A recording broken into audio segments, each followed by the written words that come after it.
All right. Um, Sorry, I had an itchy ear.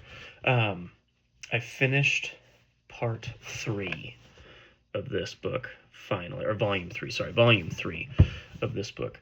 Um, it was really good. I enjoyed it. I thought it was quite a bit different. So going through it, then in the back of this, there's at the very end, there's kind of a summary by the chapters or summary of the chapters that I kind of went through to refresh my memory from the previous or the kind of parts one, two, and three of this volume. It was good. It was fun. It was really interesting.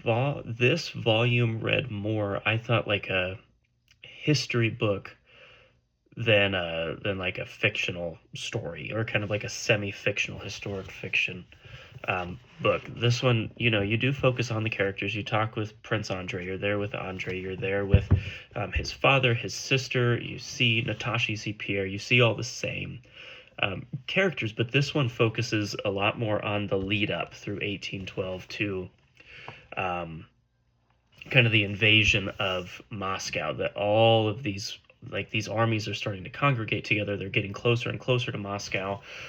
They are in Smolensk and then Borodino, and you see the battle. It was again.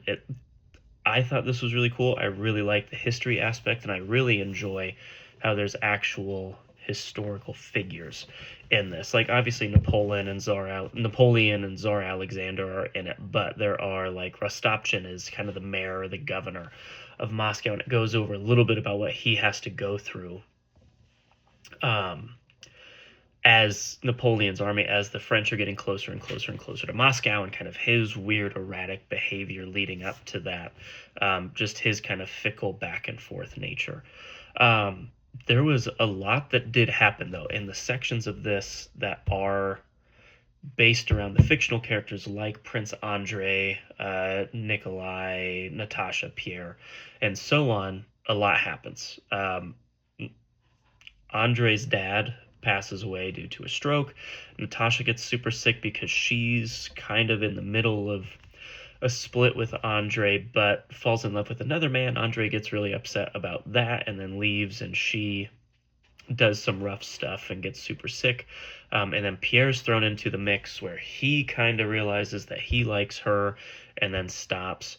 And then this finally, like, all leads up to this invasion of Moscow. And Pierre gets really, really worried. He starts to put some things together. He sees this list, or he sees this source, I guess you could call it, proving that Napoleon is the like this kind of demonic beast from the Bible. That Napoleon, if you add up specific letters of his name, if you add up the letters of his name, um, in French, it adds up to 666, and it's all this stuff. So, and then Pierre goes off. There's like a whole chapter dedicated to this. That Pierre goes off on this big long rant, basically about his name. If you look at his name in French, but you don't count the first, it's like Larus Bezukov is his name, but then if you don't count the lul at the start of Rus, then you get his name adds up to 666 also. And it's this really strange roundabout thing, but he takes this as he's connected to Napoleon in some way. So half of volume three is him coming to terms with the fact that he is somehow related to Napoleon and this demonic force and this biblical beast, and that it's now his responsibility to put Napoleon down and to assassinate Napoleon. And it's kind of like that part I found really strange, but he makes it like Tolstoy writes it in such a way that as you get to the end of volume three, starting on volume four, um, Pierre's kind of desire, this really strange, oh, what do you want to call it? This fixation on Napoleon. Like he stays in Moscow. He deliberately changes his name to kind of stay away from his high up position in the aristocracy or in the nobility. And he wants to get closer and closer and closer to Napoleon. And he has this whole big grand idea of how he's going to do it. How is he going to assassinate Napoleon um, as he marches into Moscow? And it's a really great little storyline, kind of away from Prince Andrei, away from Natasha, away from all of these other aristocratic families, and it's fun. I thought it was kind of fun because obviously Napoleon is not assassinated in 1812. Like he lives for a few more years after he's exiled and comes back, and then is exiled again, and he dies in exile. And it's kind of fun though because you get really curious. Like you know for a fact that Napoleon is alive, like throughout, and he dies later. But reading this and kind of watching Pierre change and develop and get this big grand idea, and he's just spiraling. I mean, he goes to kind of a mentor's house, and he's sitting around all of these old manuscripts that his mentor had, and his mentor has since passed away, and he's been tasked to go through it. He's figuring out. I mean, he this part of the story, the end of volume 3, like part 3 of volume 3, is really great because it shows Pierre just kind of spiral and have this big huge grand idea that he's going to assassinate Napoleon, and he's looking at all of these manuscripts and thinking about this. He's barely sleeping, he's barely eating, he's drinking, and he thinks, I'm going to get this pistol and I'm going to go out and I'm going to meet Napoleon at the gates when he marches into the city, and I'm going to kill him. And there was a guy back in 1806 that also wanted to kill Napoleon, but he did it XYZ way that were wrong. He tried to use a dagger to assassinate Napoleon, and I'm not going to make that mistake. I'm going to meet him in Moscow. I'm going to be this, great person that does this thing to liberate Russia. And then he can't do it. Well, not that he can't do it, but for one, his one shot in the pistol is used up by his mentor's brother, who is a raging alcoholic and has no clue what's going on. That's kind of what it seems like, is that the mentor's brother's just oblivious to anything that's happening. And then Pierre starts to have these very interesting kind of conflicting feelings that in the house that Pierre is in, as he's developing this quote-unquote game plan to assassinate Napoleon, a French officer and a French orderly show up, and they say that this will be a good place to, like, this grand house will be a great place to lodge a bunch of troops as we are here in Moscow and around Moscow. Pierre meets this officer, and he ends up having this dinner with him and drinking with him, and develops this feeling that, well, I maybe shouldn't kill Napoleon. I shouldn't assassinate him. And this French officer is constantly surprised that Pierre is a Russian. He says that he is the epitome and the life of Paris and of France, and it's a shame that he is a born Russian and lives in Russia, lives in Moscow. He should be a Parisian, and he should live in Paris. And Pierre goes back and forth from this point on. Should I do it? Should I not do it? And then as he's leaving, he kind of gets that gusto back to go in to meet Napoleon in Moscow and assassinate him. But then he thinks, the pistol's been shot. I don't have time to reload this. I have to use a dagger. And then you start to see these similarities pop up between himself and his comparison of this one student back in 1806 or 1809 that also tries to assassinate Napoleon and fails. So I'm excited for Volume 4. I'm very curious what is going to happen with Pierre, with Napoleon, because now at the end of Volume 3, Pierre is in Paris during this great massive fire, and all of these kind of like lower class, peasant class people are still there, leaving the city, or they've decided to just stay because they don't have anywhere else to go. And the French are in the city, that they are occupying the city. They are looting all of these homes and these houses and these manors and mansions. And the fun part about this is Napoleon is not where Pierre thinks he is. Napoleon is already in the city.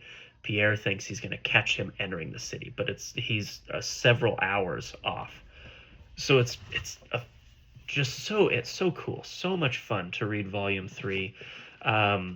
That is towards the end. So the rest of, like, the earlier part of Volume 3 up to that point, dealing with some of the other people, we see these really interesting accounts and this kind of interesting history about some of these invasions of, like, Smolensk and Borodino, these different towns that the French are kind of making their way up.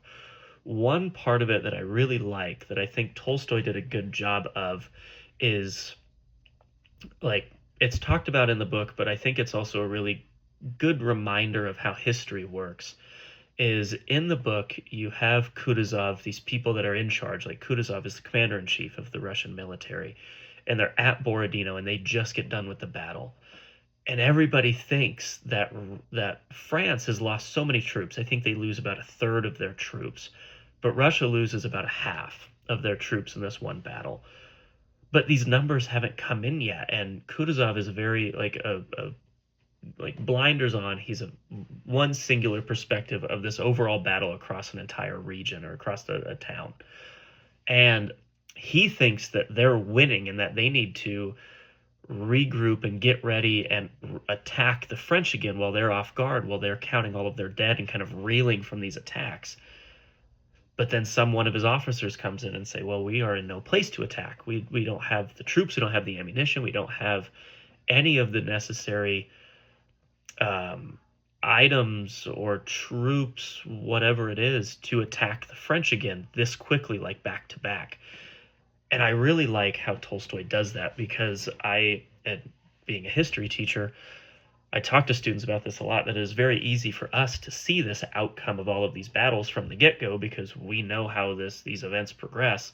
You have to remember that these people are living that, do not know how it's going to turn out. They are living each event, but also in a very singular viewpoint, that they only have very specific and limited data from these events and from these battles.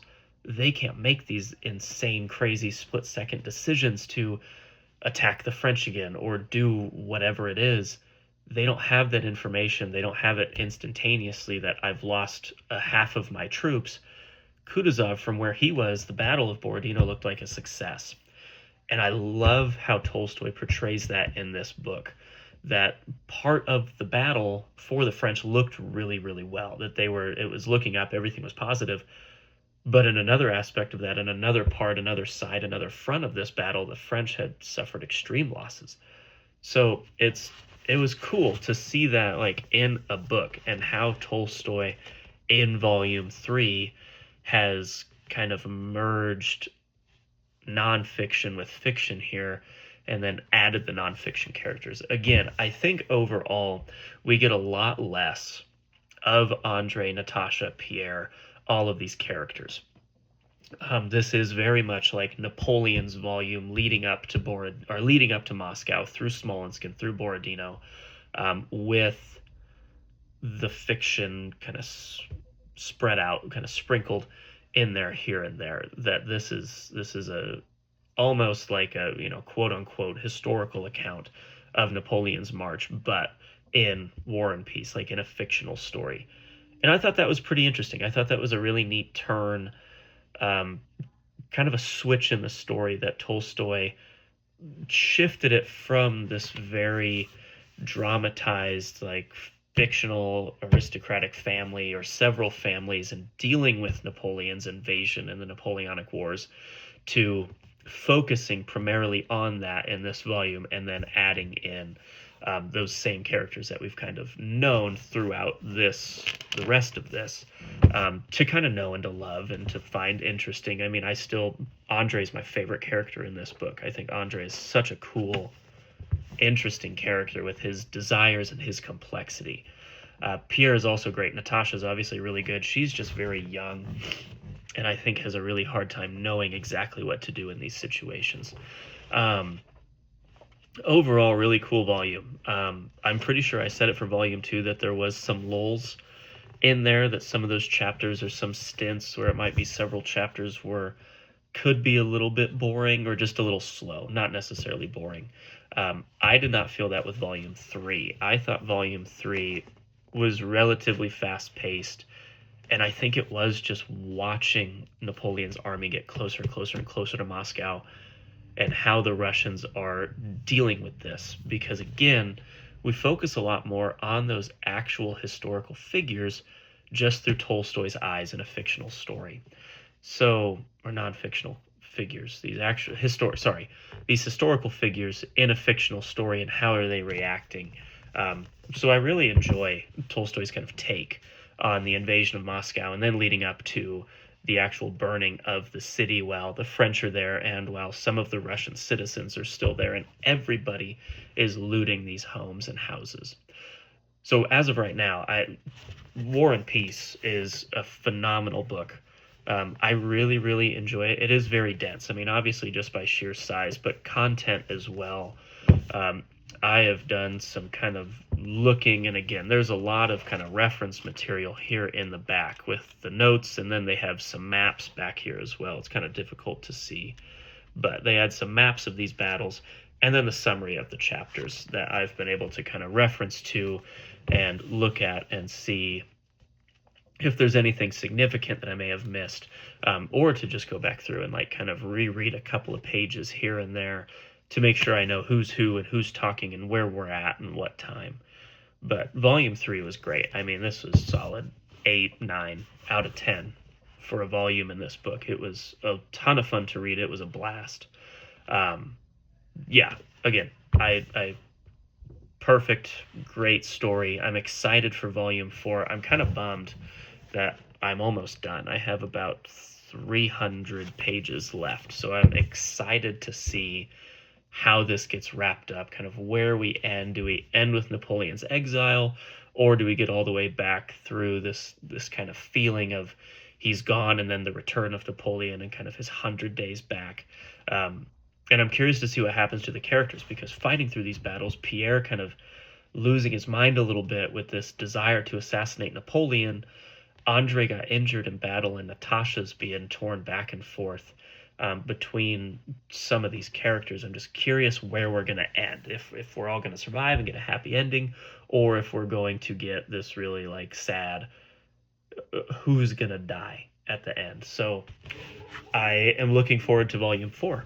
So thank you guys for watching. Again, I would recommend this. I know it's a daunting read. It's like 1,350 pages or something like that, 1,358.